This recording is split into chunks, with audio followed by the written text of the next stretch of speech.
So this Friday, the Six Nations kicks off as Wales play France in Paris. The hopes of a nation rest on Wales's rugby stars.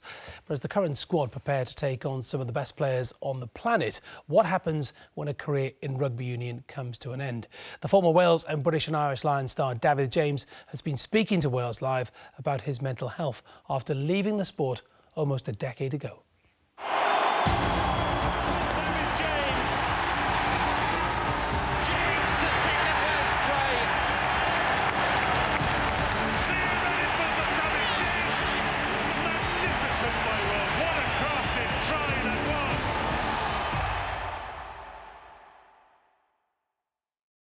I lost my identity, if I'm honest.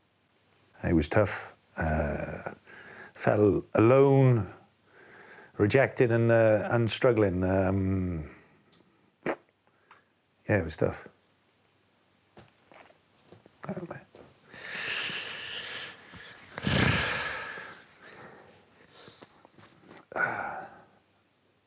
Yeah, sorry.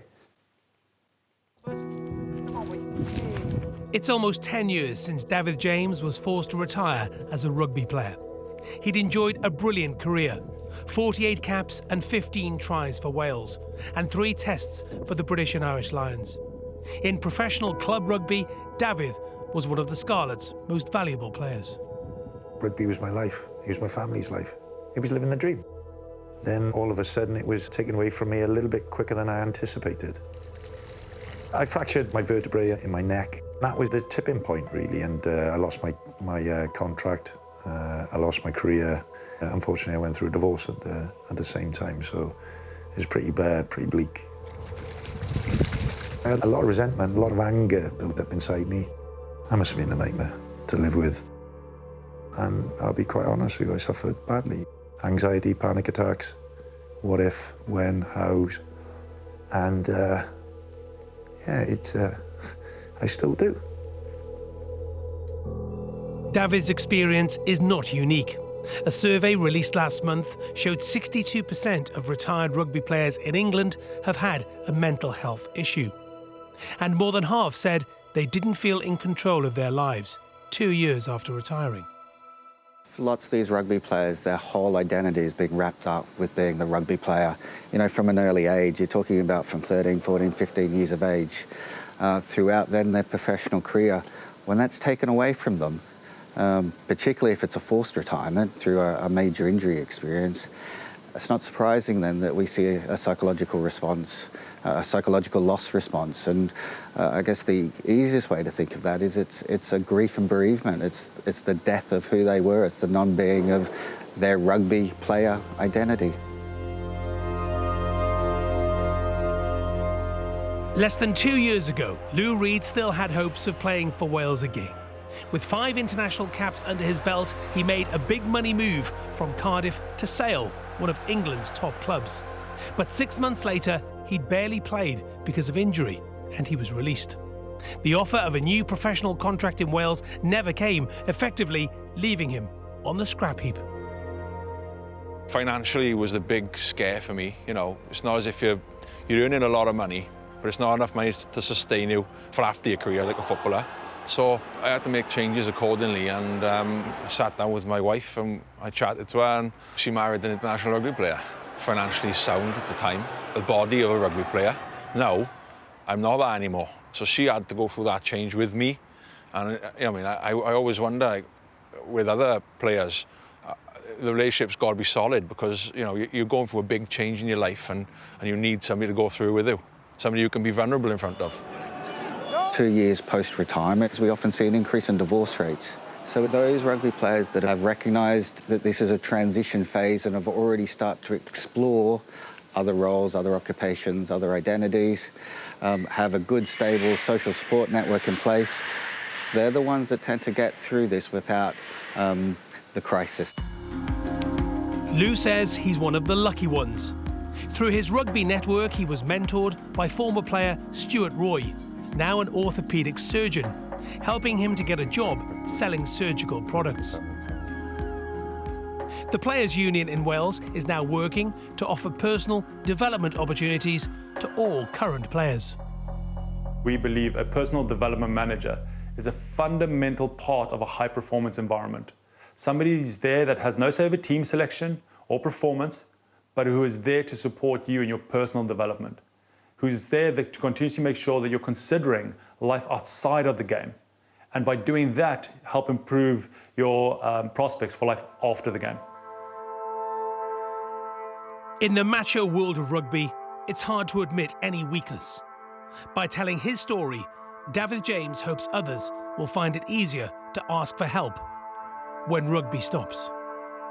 The dark patch I went through, it was life-changing. You know, I tried to prepare myself for that, and I certainly have to reinvent myself. I think there's a lot more I can add. I've had a fabulous career in the sporting domain, and if I can leave a legacy for my children in another career, then I would have done well. Well, joining me now, sports psychologist Dr. Karen Howells from Cardiff Metropolitan University, and the former Wales rugby international turned endurance athlete Richard Parkes. A very good evening to you both. And Richard, you know Dafydd ever so well. We know him as well from doing the media work as well.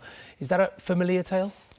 Oh, absolutely. It took me right back to the dark place that I went through with my injury, and you know, I think it's fantastic that we're having this conversation, because you know, we all go through it. I mean, at some degree. When you say that dark place, how dark? Well, for me, it was as if I just fell off the edge of a cliff with very little to hold on to. I mean, I suffered anxiety and depression as well, and wrestled the darkest thoughts as well. But you know, I'm very grateful to have a fantastic support network that helped me through that place.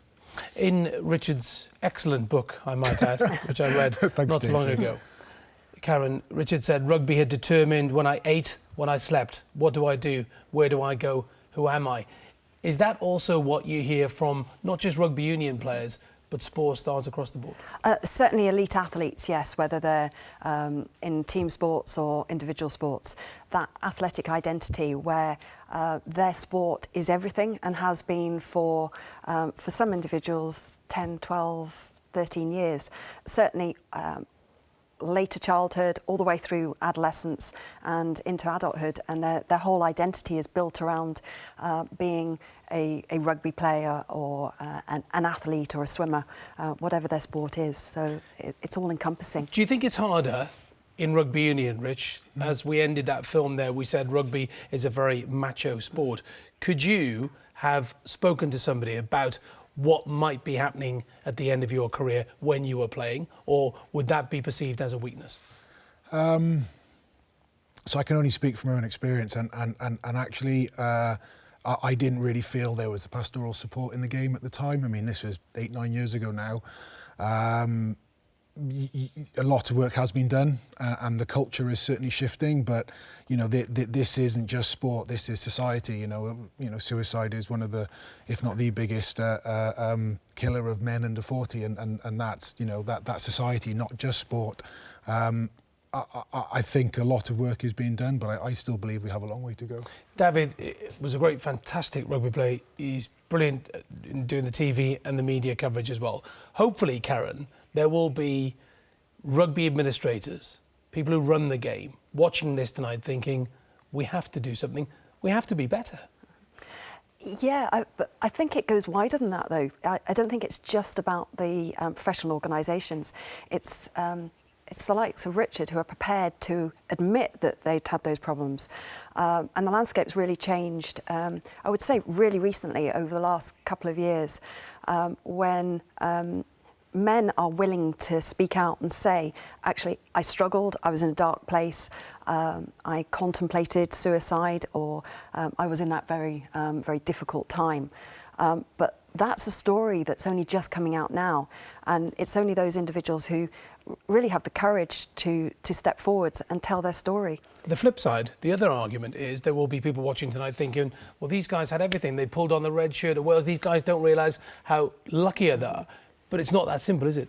It's not, because one of the things Dr. Michael Melick talked about in the film we've just watched, it it was their identity, and when their careers were forced to come to an end, this wasn't a decision, it was a traumatic event that happened to them. They had no choice in that. So it's a shattering loss that really can equate to how we had experienced bereavement, that overwhelming loss. Was that the same for you then, Richard? Was it like grief? Was it bereavement?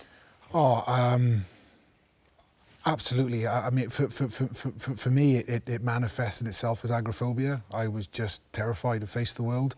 Bizarrely, it's the reason why I went into mountaineering and expeditions, because that was my way of gaining control. But you needed that then? You needed something? I had to get control, I had to gain control in some way, and bizarrely, that was my route. But yeah, no, absolutely. I mean, it's still difficult now to talk about, right? Yeah. It's not an easy topic. Are some sports getting better? Yes, I think they are. I think across the board, sports are getting better. Obviously, rugby, we're seeing big changes in that. I think organisations are starting to accept that actually we've got to support our athletes prior to that traumatic transition, but also afterwards. And a failure to do that means that actually we're potentially ending up in crisis. So there are improvements, and it is changing across all sports. Well, I know it's not easy, Richard, to come into a TV studio and talk about it, but you have done so eloquently, and thank you very much indeed. I promise you, it's a very good book. I'll read it. Thank you very much, Thank you. Karen and Richard. Very good to see you. Thank you very much indeed.